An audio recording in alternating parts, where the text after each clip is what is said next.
इमरान खान के इस खुफिया मिशन पर गामजन, क्या अदालत नाजुक मरहले पर इमरान खान के साथ? सियासी नाक़दीन का मानना है कि इमरान खान अब फौज के बजाय अदलिया को मोहरा बनाकर अपने वो मकासद हासिल करना चाहते हैं जिसका कोई मुहिब्बे वतन पाकिस्तानी तस्वुर भी नहीं कर सकता। ये नाक़दीन का मौक़िफ़ है कि इमरान खान का ये मिशन इस कदर खुफिया है कि वो इसे अपने करीबी साथियों पर भी अयां नहीं करते, जिसके तहत पाकिस्तानी फौज को दुनिया में रुस्वा और बदनाम करने की मुहिम चलाने के अलावा फौज को तबकात में तकसीम करने की बदतरीन कोशिश की और इंग्लैंड में भारतीय एजेंसियों और यहूदी लॉबी के साथ मिलकर पाकिस्तान की फौजी क़यादत के खिलाफ नफरतें फैलाईं। लेकिन पाकिस्तान की अदालतों ने इमरान खान की हौसला अफजाई की और हर नाजुक मरहले पर उनका साथ दिया। इमरान खान के मुखालिफ हल्के जो इब्तिदा में उनके करीब रहे और उनकी उन्हीं मशकूक हरकतों और पोशीदा अज़ाइम की वजह से उनसे अलहदगी इख्तियार की, अपने अपने अंदाज में बयान करते हैं कि इमरान खान की खुफिया मकासद की तकमील आईने पाकिस्तान का बुनियादी ढांचा तब्दील करके अपने ज़ाती एजेंडे को आईनी शक्ल देने के लिए किसी भी तौर आम इंतखाबात में 2 दहाई अक्सरियत हासिल करना ज़रूरी है,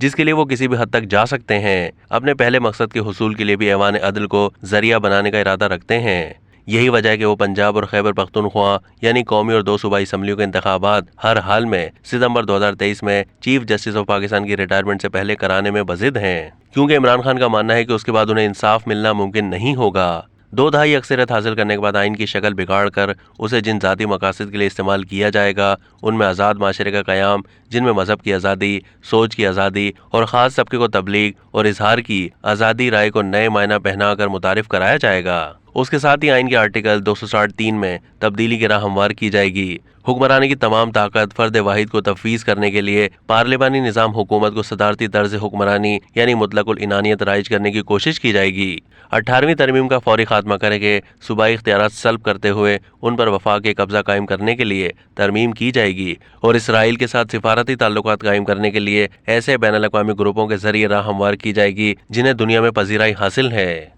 सवाल उठता है कि क्या इमरान खान इन हालात में अपने सियासी और बैनुल-अक़वामी मकासद हासिल करने में कामयाब हो जाएंगे? क्या सितंबर 2023 के बाद इंतखाबात का इनेकाद इमरान खान के लिए मखसूस मकासद हासिल करने में नाकामी का बाइस होगा? शायद ही तमाम मसाइल ज़रूरत के मुताबिक यू टर्न के जरिए हासिल कर लिए जा सकेंगे, क्योंकि साइफर के ढोंग से अमेरिका को अपना बदतरीन दुश्मन करार देकर अपने चाहने वालों को एब्सोल्युटली नॉट का नारा देने वाला आज अमेरिका की झोली में बैठने की कोशिशों में है। अब तक के लिए इतना ही। मज़ीद मालूमात के लिए डेली जंग के यूट्यूब चैनल को सब्सक्राइब कीजिए।